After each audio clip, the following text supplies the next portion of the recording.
G'day and welcome to Todd's Kitchen. Butter is an ingredient I use in many recipes, but most people don't realise you can make it at home.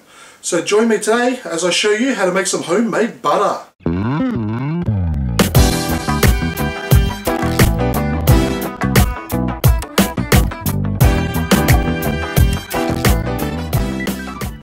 Okay, so to start off with, into a bowl, we're going to place in some thickened cream.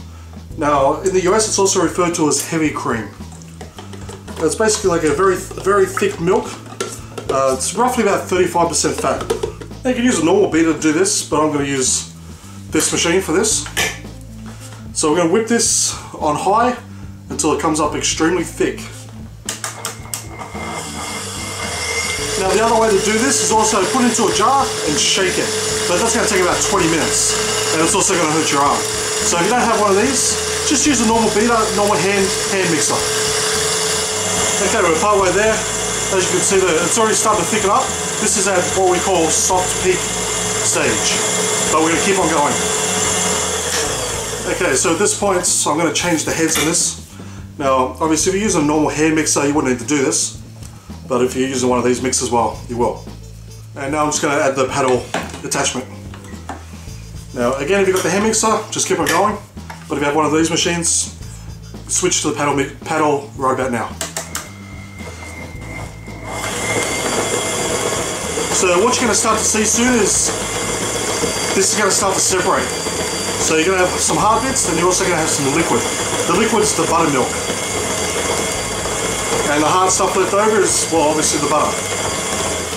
Okay, now as you can see, the solids are now starting to separate from the buttermilk. I'm going to turn this down because it's starting to splash a bit. Now, I've had this going for it's been about 5 minutes, I'd say, on medium. And you can really see how it's all solid there, and you've got all the buttermilk forming underneath. So keep this on low just for another minute or so. Now you can see how the butter's starting to form on the paddle here. Okay, so what we're going to do next, I'm going to grab this, I'm going to pour the buttermilk into another container.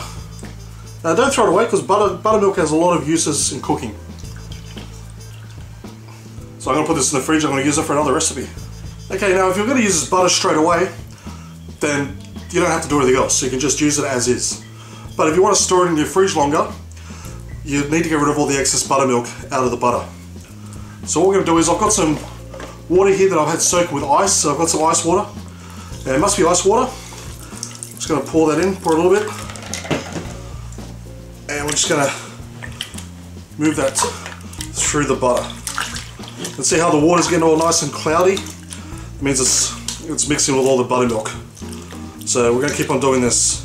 If you don't take all the buttermilk out, it'll spoil the butter after about a day or so. And it'll be useless. But so you want to store it in the fridge for about a week or so, then you have to do this.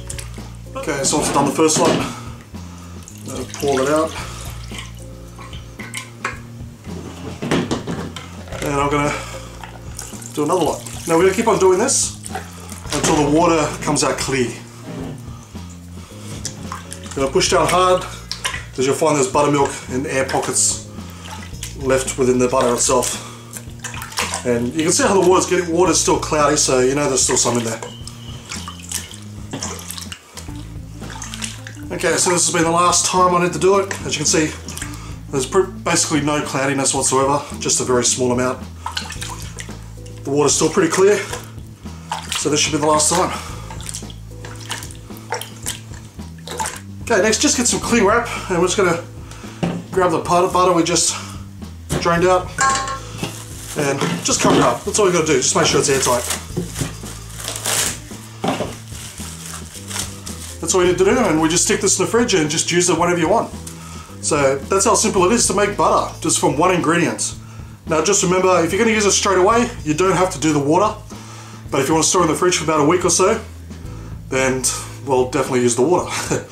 So thank you for watching this episode of Todd's Kitchen. Please show me some love by giving me a thumbs up, leave a comment, subscribe, and I'll see you next time for another delicious recipe.